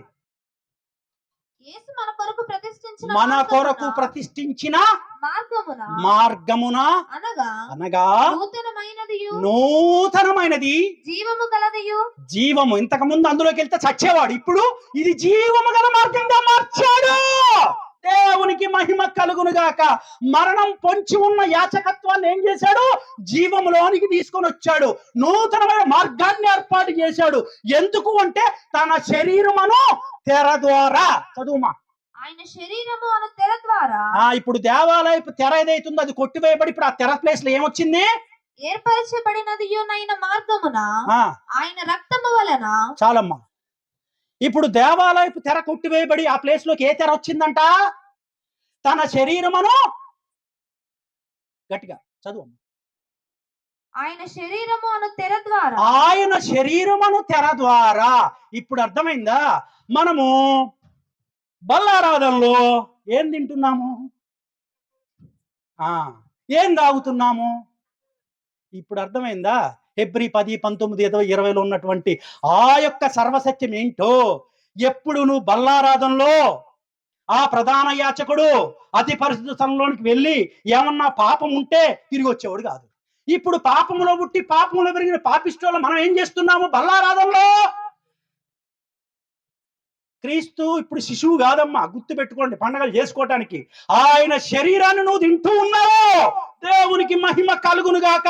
బల్లారాధనలు ఎప్పుడైతే ఆయన శరీరం తింటున్నావో నూతన మార్గంలోనికి వెళ్తున్నావు. పాత నిబంధనలో ఉన్నటువంటి ఆ తెర ఏదైతుందో ఆ తెర కొట్టివేయబడి ఆ తెర ప్లేస్ లోకి ఏమొచ్చిందంటే యేసుక్రీస్తు ప్రభు అనే శరీరం అనే తెర దాటుకొని ఆయన యొక్క శరీరాన్ని తిని ఆ తెర దాటి అతి పరిశుద్ధ స్థలమైనటువంటి తండ్రి సన్నిధికి నిత్య జీవానికి వెళ్తున్నావు నువ్వు. దేవునికి మహిమ కలుగునుగాక. ఏం తీసేశాడు ఇప్పుడు? తెర కూడా తీసేశాడు. లేదు, భయం పోయింది, తెర పోయింది. ఎన్ని వచ్చినాయి ఇప్పుడు? మందసం లేదు, ధర్మశాస్త్రం లేదు, తెర లేదు, ఖడ్గము లేదు. ఇంకొక్కడు మిగిలిన్నాడు మనకి. వాడెవడు? గర్జించు సింహము వలె మురింగుదమా అని తిరుగుతున్నాడు మన మీద పడి. వాడిని ఏం చేశాడు? రోమా 16:20 తీయండి. వాడిని ఏం చేశాడో కూడా ఉంటుంది సిలువలో. ఇదంతా సిలువలో జరిగినటువంటి గొప్ప యాగ ఫలము. దేవునికి మహిమ కలుగును గాక. ఆయన ఏమంటాడు? మీరు ఇది తిన్నప్పుడల్లా నన్ను జ్ఞాపకం చేసుకోండి అన్నాడు. నా పుట్టుకొని జ్ఞాపకం చేసుకోవద్దు, నా మరణాన్ని జ్ఞాపకం చేసుకోండి, నా శరీరాన్ని జ్ఞాపకం చేసుకోండి, నా రక్తాన్ని జ్ఞాపకం చేసుకోండి, నేను ఎత్తిన సిలువని జ్ఞాపకం చేసుకోండి. దేవునికి మహిమ కలుగును గాక. ఏం జ్ఞాపకం చేసుకోవాలి మనము? పుట్టుకొని జ్ఞాపకం చేసుకుని పండగ చేసుకుందాం, ఓకే. దాంతో పాటు ఇంకా సిలువ ధ్యానాలు అని చెప్పి కుర్రో మొర్రో అంటాం కాదు.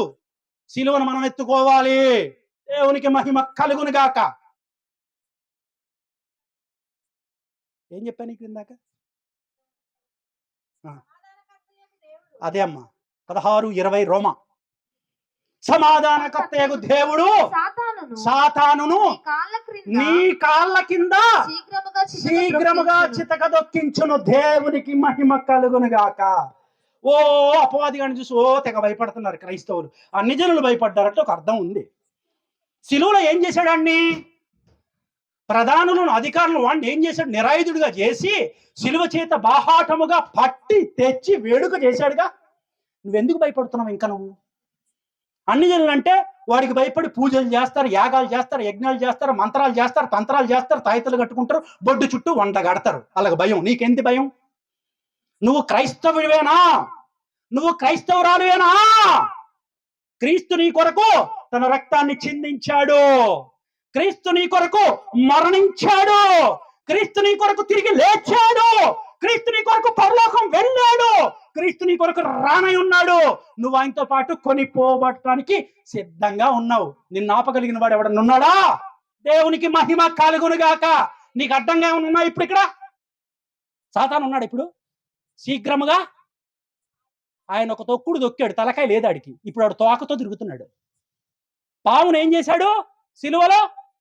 అది నిన్ను తల మీద కొట్టును. ఒక్కసారి ఆదికాండం 3:15 ఏమా ముగించేద్దాం.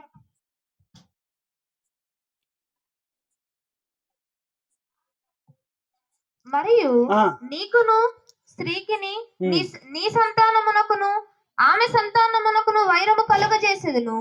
అది నిన్ను తల మీద కొట్టును. అది నిన్ను తల మీద కొట్టును అంటే అది అంటే యేసుక్రీస్తు ప్రభు. ఆయన సాతాను తల మీద కొడితే సాతాను ఆయన మెడ మీద కొడుతుంది, అంతే కదా. ఆయన ఇప్పుడు సాతాను ఏం చేశాడు? సిలువలో కపాల స్థలం అని పేరెందుకు పెట్టారు దానికి? ఆయన సిలువేసిన స్థలం పేరేంటి? కపాలం అంటే ఏంటి? స్కెల్టన్ అంటే పుర్రె కదా. కరెక్ట్ గా పుర్రె అనేటటువంటి ఆ ప్రాంతంలో సిలువను నడినెత్తును కొట్టారు. ఇప్పుడు మేకును యేసుక్రీస్తు ప్రభువుకు కొట్టిందా లోకము? యేసుక్రీస్తు ప్రభు సిలువ అనే మేకును అపవాది తలలో దించాడా? దేవునికి మహిమ కలుగును గాక. అర్థమవుతుంది నేను చెప్తున్నాను? సిలువ అనే మేకును అపవాది నడినెత్తిన దించాడండి. దేవునికి జయము విజయము కలుగును గాక. దేవునికి మహిమ ప్రభావములు కలుగును గాక. ఎవరిలో జీవం కూడా కనపడట్లా. ఎక్కడ దించాడు? నడినెత్తిన ఏం దించాడు?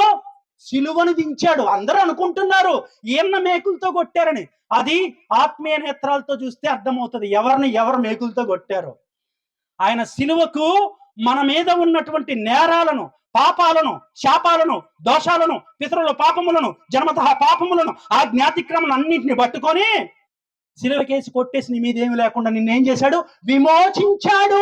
నీ విమోచకుడు. దేవునికి మహిమ కలుగును గాక.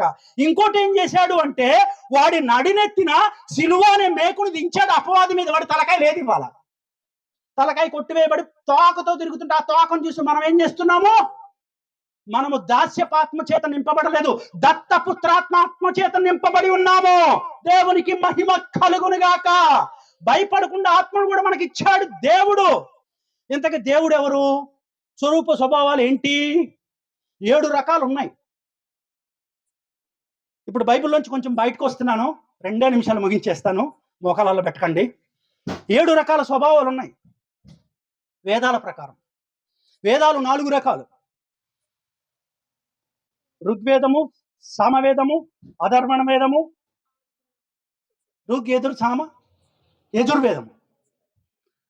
ఈ 4 యజుర్వేదం మొత్తం కూడా పూజలను గురించే చెప్తుంది. దాంట్లో ప్రజాపతి అనేటటువంటి ఒక పదం ఉంటుంది. ఆయనే సృష్టిని తయారు చేశాడు, తండ్రి నుంచి వచ్చాడు. నాదం అని ఉంటుంది. నాదం అంటే శబ్దం.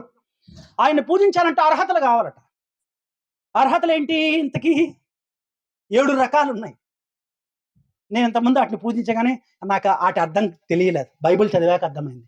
మొట్టమొదటిది ఏంటిదంటే, రాజు చెయ్యాలట యజ్ఞం. ఎవరు? ప్రజాపతి అనే రాజు చెయ్యాలి. మనుషులు మామూలు వాళ్ళు చేయకూడదు ఆ యాగాన్ని. ఆ ప్రజాపతి చేయాలి. ఆ యాగం చేయాలంటే ఆయన ఏమై ఉండాలి? స్వభావాలు ఉన్నాయి. వేదములో ఉన్నటువంటి స్వభావాలు. మొట్టమొదటిగా ఓం శ్రీ బ్రహ్మపుత్రాయ నమః అంటే దైవ కుమారుడై ఉండాలి. దేవునికి మహిమ కలుగునుగాక. యేసుక్రీస్తు ప్రభు ఎవరు? దైవ కుమారుడు. వేదంలో దాన్ని ఏమంటారు? బ్రహ్మపుత్రాయ నమః అంటారు. రెండోది ఓం శ్రీ కన్యసుతాయ నమః అంటే కన్యక గర్భమును జయించినటువంటి దేవుడు. ఎవరైనా? నజరేయుడైన యేసుక్రీస్తు ప్రభువే. దేవునికి మహిమ కలుగును గాక. ఓం శ్రీ ఉమాత్యాయ నమః అంటారు. అంటే పరిశుద్ధాత్మ వలన జనించిన వానికి నమస్కృతులు అని అర్థము. అంటే పరిశుద్ధాత్మ వలన పుట్టిన వాళ్ళు ఎవరు? ముక్కోట్లో ఎవరు ఉన్నారా? ఎవరు లేరు. యేసుక్రీస్తు ప్రభు ఒక్కడే పరిశుద్ధాత్మ వలన పుట్టినటువంటి వాడు. ఉమాధ్యాయుడు ఆయన ఒక్కడే. ఓం శ్రీ సిబిలిస్తాయ నమః అని ఉంటది. అంటే మనుష్య రూపంలో వచ్చినటువంటి దేవుడు, దేవ మనుష్య రూపుడు అంట ఆయన. మన ప్రభు ఎవరు? వాక్యము శరీరధారి అయి కృపాసత్య సంపన్నుడిగా వచ్చినటువంటి దేవుడు. ఆయనే సిబిలిస్తాయ నమః అంటే అర్థము. ఓం శ్రీ వృక్ష శూల అరుదాయ నమః శూలం వంటి మాను మీద బలి అయిపోయిన దేవునికి నమస్కృతులు. దేవునికి మహిమ కలుగునుగాక. నేను గతంలో పూజించిన ఏ దేవుడు కూడా నా కొరకు శూలం వంటి మ్రాను మీద బలైపోయినాడు లేడు, నజరేయుడైన యేసుక్రీస్తు ప్రభు తప్ప. దేవునికి మహిమ కలుగునుగాక. ఓం శ్రీ మృత్యుంజయాయ నమః మృత్యును జయించిన దేవుడు ఈ ముల్లోకాల్లో ఒకడున్నాడు. ఆయనే నజరేయుడైనటువంటి యేసుక్రీస్తు. దేవునికి మహిమ కలుగునుగాక. ఆఖరిది ఓం శ్రీ మహాదేవాయ నమః దేవుళ్ళకే దేవుడు, ప్రభువులకు ప్రభువు, రాజాది రాజు ఎవరంటే ఈ రాత్రి పూట ప్రకటిస్తూ ఉన్నాను, ఆయనే నజరేయుడైనటువంటి యేసుక్రీస్తు ప్రభువు. దేవునికి మహిమ కలుగును గాక. చిన్నప్పుడు మనం స్కూళ్ళలో చదువుకుంటూ ఉండేవాళ్ళం. ఒకటి చదివించేవాళ్ళు. ఏంటది? అసతోమ సర్గమయ, తమసోమ జ్యోతిర్గమయ, మృత్యోర్మ అమృతంగమయ. అసతోమ సర్గమయ, అసత్యములో ఉన్న నన్ను సత్యములోనికి తీసుకుని రా నా దేవా అని అర్థము. ఇక్కడ సత్యమై ఉన్న దేవుడు ఎవరు అంటే నజరేయుడైన యేసు మాత్రమే. దేవునికి మహిమ కలుగునుగాక. తమసోమ జ్యోతిర్గమయ, చీకటిలో ఉన్న నన్ను వెలుగులోనికి తీసుకుని రా దేవా అని అర్థము. మన దేవుడు ఏమై ఉన్నాడు? లోకానికి వెలుగై ఉన్నాడు. దేవునికి మహిమ కలుగునుగాక. మృత్యోర్మ అమృతంగమయ, మృత్యువులో నుంచి నిత్య జీవానికి చేర్చయ్యా అని పాడుతూ ఉన్నారు వాళ్ళు. కానీ అక్కడ ఉన్నాడా? మరణాన్ని జయించిన వాడు, మరణ పూలను విరిచిన వాడు, నీకు జీవమై ఉన్నవాడు ఎవరు అంటే ఈ రాత్రి పూట ప్రకటిస్తున్నా ఆయనే నజరేయుడు, మా సొంత రక్షకుడు, మీ సొంత రక్షకుడు, సృష్టికర్త, ఆలోచనకర్త, ఆశ్చర్యకరుడు, ఆలోచనకర్త, బలవంతుడైన దేవుడు, నిత్యుడగు తండ్రి, సమాధానకర్తయగు అధిపతి, మహోన్నతుడు, సర్వోన్నతుడు, సర్వాధికారి, సర్వశక్తి సంపన్నుడైనటువంటి యేసుక్రీస్తు ప్రభు మాత్రమే దేవుడు. దేవునికి మహిమ కలుగునుగాక. నిన్ను సృజించిన దేవుని దగ్గరకు నువ్వు ఈరోజు వచ్చావు. నువ్వు సృజించిన దేవుని దగ్గరకు నువ్వు రాలేదు.